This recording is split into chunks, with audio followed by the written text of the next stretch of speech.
Test 1. You will hear a number of different recordings, and you will have to answer questions on what you hear. There will be time for you to read the instructions and questions, and you will have a chance to check your work. All the recordings will be played once only. The test is in 4 sections. At the end of the test, you will be given 10 minutes to transfer your answers to an answer sheet. Now turn to Section 1. Section 1. You will hear a conversation between a clerk from a moving company and a woman who wants to relocate to the United States. First, you have some time to look at questions 1 to 6.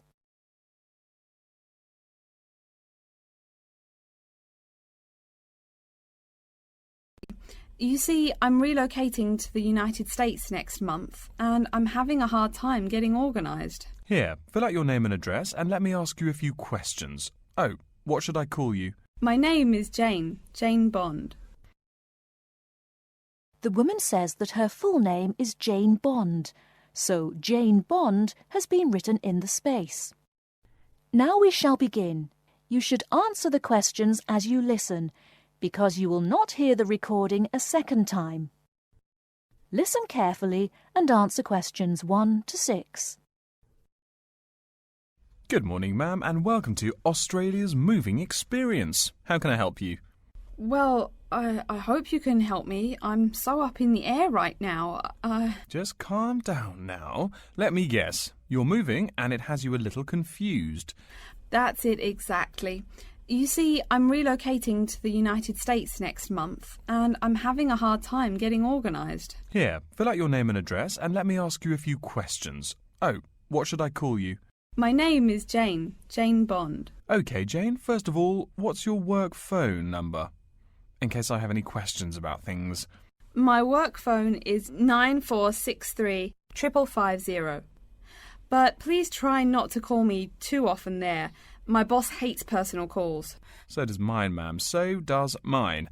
And what address should we ship your things to? My new company is letting me stay temporarily at 509 Clark House. That's CLARK. 1137 University Drive in Seattle. Seattle? Beautiful city, I hear. Mountains right beside the ocean almost. Cooler than Australia too. OK, and when should we come pack your things? I guess that would be on Monday, March 11th. Do you want any help with an after-packing clean-up? We do that for a small additional charge. Yes, that would be helpful. I promised the landlord I'd give her the keys back by 5 p.m. on Thursday the 14th. Great. We'll just schedule the clean-up for that day. That way, the place will smell clean and there'll be no dust. Well, you do think of everything. Oh, how much is this going to cost? Here is a list of our basic prices. Oh dear, this seems rather expensive. Yes, ma'am, but you're paying for the best. We're careful and we're fast. Like we say, the only thing we break are speed records getting you moved. Well, maybe that's so. Oh, I nearly forgot to tell you. I don't want my furniture shipped with me. I won't be looking for an apartment till after I arrive in America. Would it be possible to put my furniture in storage here for a month, then have it sent along later? Of course, we do that all the time. A couple of other things. Here at A Moving Experience, we try to pack your things logically. We don't just throw stuff in boxes. Before you hear the rest of the conversation, you have some time to look at questions 7 to 10.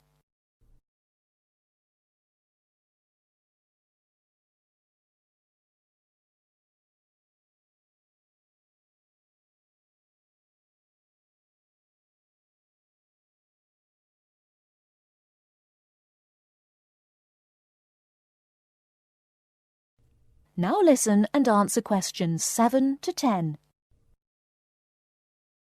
Do you have any special requests? You know, things you want packed in some special place so you know where to find them. Like what? Oh, I don't know. Things like dishes, maybe. Not to be rude, but you look like a lady who likes to eat. Ah, yes, I need my dishes and things where I can find them quickly. Great. We'll put those dishes and cutlery in what we call the emergency pack. Can you think of anything else? I do have an antique tea kettle my great-grandmother gave my mother. I wouldn't want to lose that. So I guess you'd better put that in storage with the furniture. Grandma's tea kettle with the furniture. Got it. Say, how about things like your alarm clock? You don't want to miss your plane on the big day, right? Well, you certainly think of everything. Yes, that's right. I'll also need my alarm clock where I can find it. Fine, we'll put that in your personal package. And of course, we'll give you a list of where we pack everything. So all you'll have to do on Thursday the 14th is grab your luggage on your way out the door. I couldn't help noticing the new CD player you're carrying. Is that a Samsung? Why, yes it is. One of their best.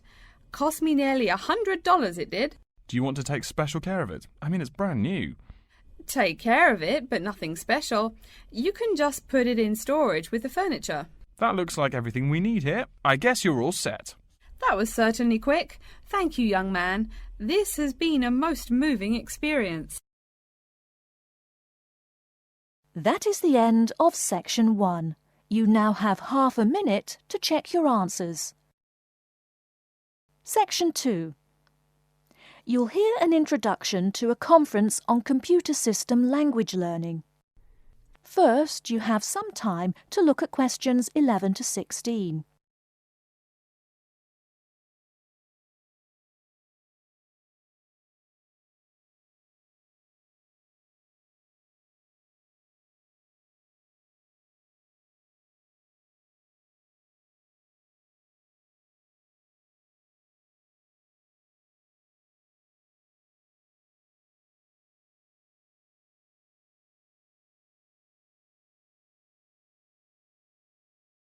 Now, listen carefully and answer questions 11 to 16. Good morning, everyone, and welcome to the second annual Wullaballoo Conference on Mastering Computer Languages. I hope you all had a good trip. Before we get underway with today's program, let me fill you in as to what's on tap for tomorrow, Sunday, February 19th. At 9 a.m, right here in the main hall, we'll be hearing a lecture from Dr. John Smith about computer as teacher.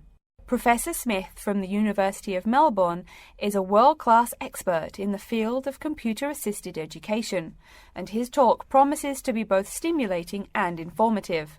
Immediately afterwards, at 10:30, there will be a presentation of papers by various delegates.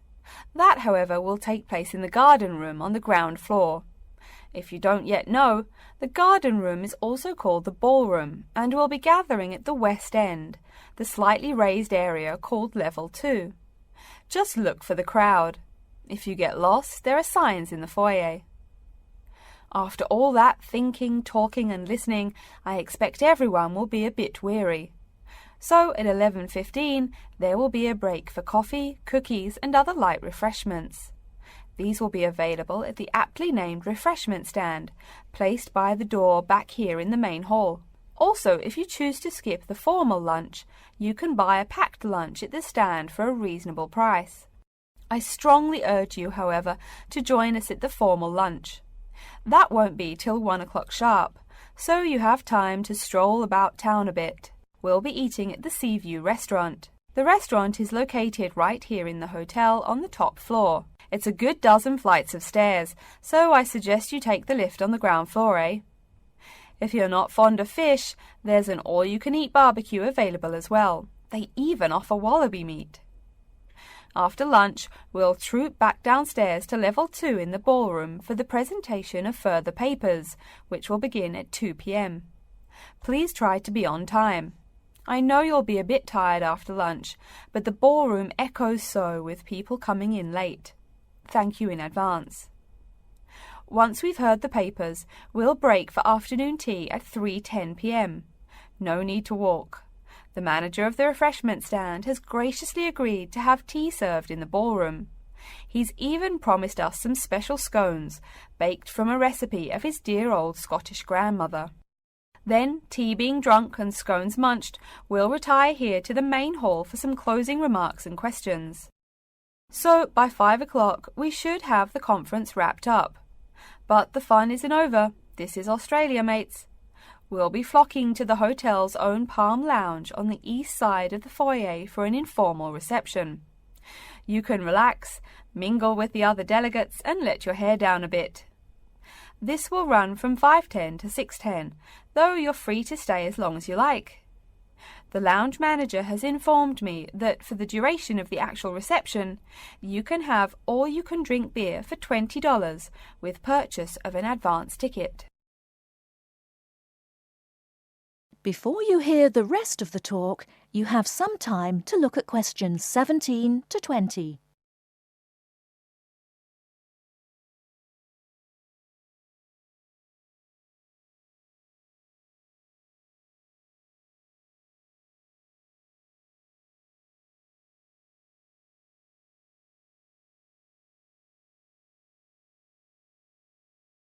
Now listen and answer questions 17 to 20. And yes, tickets can be purchased from any conference organiser or at the front desk any time between now and the start of the reception. I suggest you come by tomorrow evening to pick up the tickets, since the conference hall only holds 800 people. That way you can also get your journey planned ahead of time and be sure not to miss this truly memorable conference. If you want cocktails, however, I'm sorry, you'll have to pay for those at the regular price. Oh my goodness! Speaking of paying, I see I forgot to tell you a couple of things. The first is about lunch. The charge for the lunch will be $15 for all you delegates.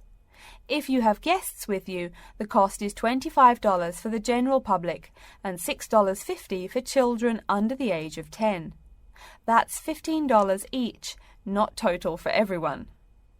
Another item is about the lunch menu. I very much urge you to try the fish. I mean, look at the restaurant's name, the Sea View. As the name suggests, it is a famous seafood restaurant. The chef is a Basque from Spain, and he really gets quite put out when people ignore his fish specialities for burgers or barbecue. If fish isn't your thing, though, try the steak. He makes an exquisite filet mignon topped with blue cheese and mushrooms. Finally, if you'd like to buy a ticket, you can have both lunch and unlimited beer for $35. I should have mentioned that earlier, but I am a bit forgetful. Maybe I should avoid the beer after the conference, eh? Well, I've said my bit. Are there any questions? That is the end of Section 2. You now have Section 3. You will hear a student called Tina asking Professor Van Diezen for advice on choosing courses. First, you have some time to look at questions 21 to 26.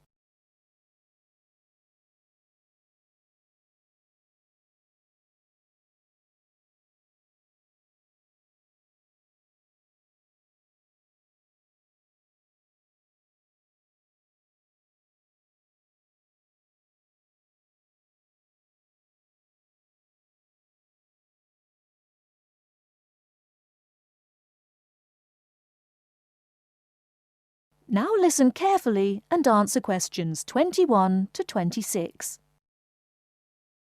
Hello, are you Professor Van Diezen? Yes, I am. And who might you be? Oh, sorry, my name is Tina. I'm a freshman here. They told me I should ask you for advice in choosing courses. Well, that's part of what I'm here for. Please come in and sit down. Now, what are your questions? I almost don't know. Everything is so confusing. Like, what is a specialized course? Oh, easy. A specialized course is one that is compulsory, meaning it's a requirement for your major and regular, so you can't place out by taking a proficiency exam. That sounds pretty strict. Then what are all these general courses? I seem to have to take so many. Nothing to be alarmed over. These are courses open to all students and not directly related to your major. The university offers these general courses to choose so that you can become more well-rounded individuals. For example, I see you're a microbiology major, so it might be a good idea to take some literature or history courses so that you can know something besides all science. You mean these courses are like for fun?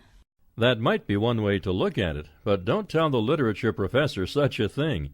Think of a general course as the opposite of a specified course. A specified course is one that pertains directly to your major.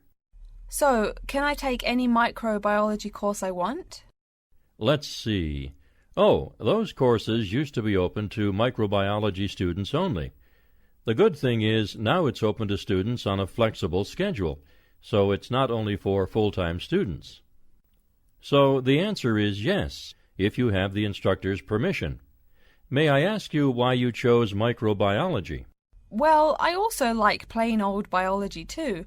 You know, full-size animals. I might even become a veterinarian. Could I take some biology classes? Well, they are open to full-time students only, which I believe is what you are. I don't know how a freshman would get along with microbiology, though. I mean, most of the students presently looking into it are from off-campus. Off-campus? Yes, you know, people who use it in their work at hospitals, laboratories, even a police detective. Why did you choose microbiology, if I may ask? I don't think you quite answered that. Well, eventually I want to be a doctor. At least my dad tells me so. If I may say so, young lady, you seem a little uncertain. Still, I think that might be a good idea for a career. Of course, if you're thinking about being either a doctor or a vet, you should take some medical science classes before you even think of applying to med school. Great! What should I take? There is one small problem. The new medical sciences building is under construction, so there are no experimental facilities available until next year. I'm afraid you'll have to wait, but don't forget to take those courses at the first opportunity. Oh, bummer. Is there any other course you'd recommend for someone like me? Well, since you seem to like animals, have you ever thought about looking into environmental science? No, I never really thought about it before. Is it worthwhile? Quite. In fact, it's the fastest-growing subject on this campus.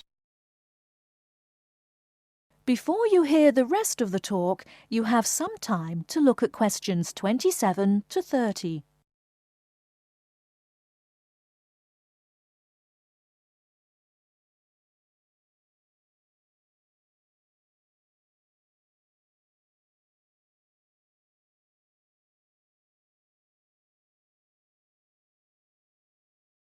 Now listen and answer questions 27 to 30. I'm sorry, I couldn't help noticing the long list of classes you've written out there. May I have a look? Oh, sure. Medical science, statistics, laboratory techniques, medicine, mathematics, computing. My, a bit of everything here. Is it too much? For your first semester, yes. What I suggest is starting out by taking the compulsory courses. Like we said before, the medical science can wait. Consider taking that in your sophomore year. I think I'd put off computing, too.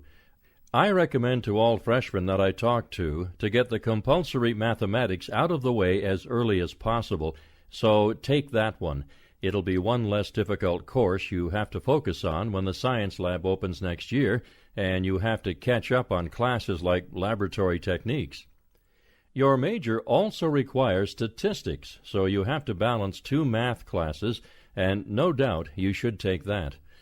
Otherwise, get your required medicine course out of the way by taking something theory-based. Oh, of course, and your environmental science class, if you're interested. The others can wait, though I think computing is definitely a good idea, even though it's not required. I see, too, on your paper there you seem to have had high marks on the entrance exam. Yeah, I guess so. Don't be shy. Have you thought about applying for a scholarship? Do they have any?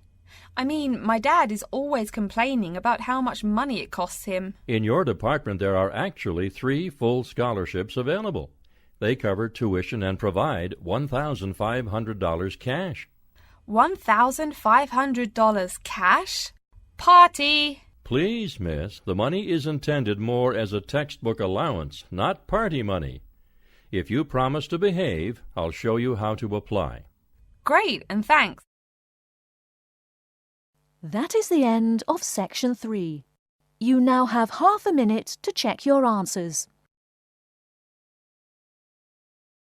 Section 4. You will hear a lecture about how to choose flooring materials.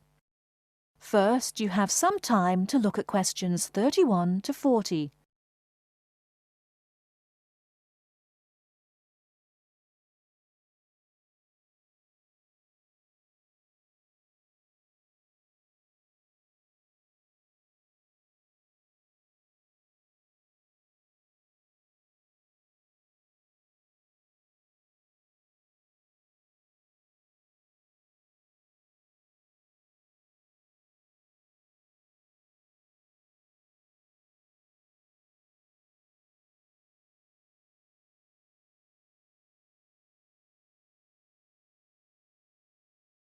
Now listen carefully and answer questions 31 to 40. We've been talking about choosing building materials in the last week. Now, a great many factors influence the choice of building materials. You can't make a house of cards, right? And people who live in glass houses and all that. Anyhow, today I'd like to say a few words about flooring. Some artificial materials can be used, like plastic for instance, which offer mixed blessings when used as a flooring surface. On the one hand, plastic is cheaper than nearly any other alternative, short of bare ground. Plastic also does not warp like wood. On the other hand, the best that can be said about plastic is that it looks like wood or stone. However, it cannot replace the real materials. As I have mentioned, I'm fixing up a new house. The decorator my wife hired told me plastic does a great job of looking exactly like plastic.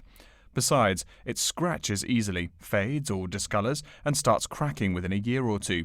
So, if you're fitting out a sleazy hotel or plan to live in a trailer park, go with the plastic. Really though, for all intents and purposes, this leaves us with wood or stone as choices for flooring. Stone and wood are alike in at least one respect. Both go through processing before they can be put to use. Since few of us cut our own lumber or quarry our own stone, this is not perhaps a pressing concern. Still, do-it-yourselfers would do well to remember to buy only properly seasoned wood. Unseasoned wood warps, and a warped floor quickly becomes firewood, and its owner quickly becomes poorer. Likewise, except for dull-hued materials like slate or sandstone, most stone floors are polished before installation. The choice goes well beyond just wood or stone. Each type requires many further considerations. A few special remarks are called for when considering wood. For example, as always, aesthetics, personal taste, and layout all play roles, as well as the type of house or room. Oh, and certainly don't forget the cost. When it comes to cost, a rule of thumb is that the softer and less exotic the wood, the lower the cost. In the US, for instance, pine is both ubiquitous and cheap. Mahogany is imported and exorbitantly expensive. If you're on any kind of budget when remodeling, it's really helpful to remember to go for the softer woods. Aside from cost, there are still lots of different factors that are important in choosing the best flooring for the job. Continuing with the example of wood, one must consider the effects of each type of wood on the mood of the room. When selecting the best wood to use, particular attention needs to be paid to its grain patterns, texture, and colour. In rooms where relaxation or deep thought is the aim, say bedrooms or the study, dark, strong-grained woods are the rule. Here, the grain ought to match the furniture for a feeling of homogeneity.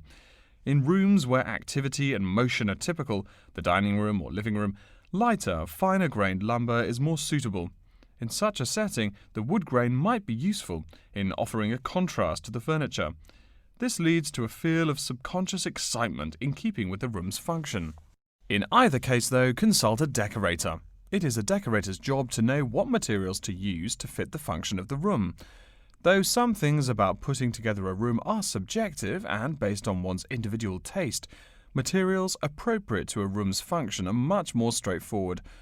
A decorator takes the needs of the customer and uses a mathematical formula rather than subjective words.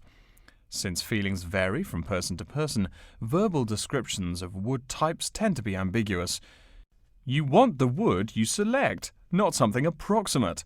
And if you do decide to do it yourself, remember that all wood must be treated with preservatives to enhance its appearance and preserve its natural beauty.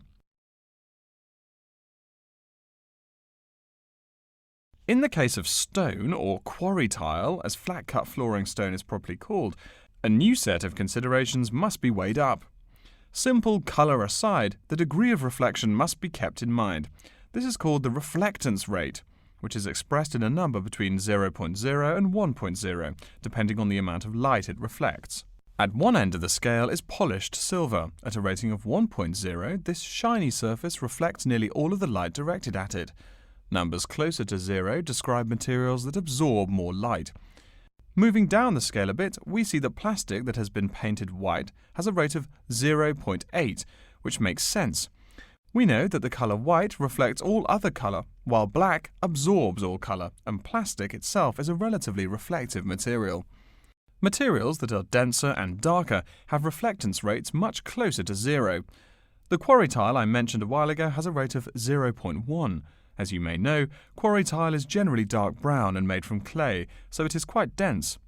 Of course, there is considerable variation among types of quarry tile because of the hue or treatment of the clay during its creation. Does anyone have any guesses as to what material may have a rate of almost 0.0? We can guess most of these materials are black in colour, but plastic, wood and even stone reflect some light. One material with a rate of almost 0.0 is black velvet. The texture produces almost no shine at all. Carrara marble, despite its white hue, is actually lower in reflectivity than black onyx. In any case, the fact that tiles vary somewhat should not be forgotten. A highly reflective floor would not be suitable in a library. It would be indispensable in a ballroom, should your home be large enough to feature one. Again, a rule of thumb is that light means lively. Since form and material follow function, one should only use the more reflective materials in rooms where the cultivation and expression of energy is important. Bear in mind, too, that most types of stone cost more than all but the rarest of wood. Of course, there is no reason why some rooms of a house should not feature wood floors or other stone tiles. You can even mix the two. A room with wood panels on the walls can have a beautiful stone floor.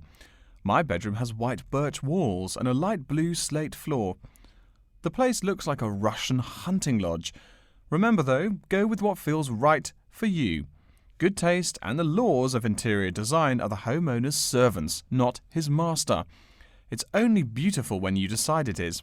I mean, you're the one who lives there, not the decorator, right? Okay, are there any questions? That is the end of section 4. You now have half a minute to check your answers.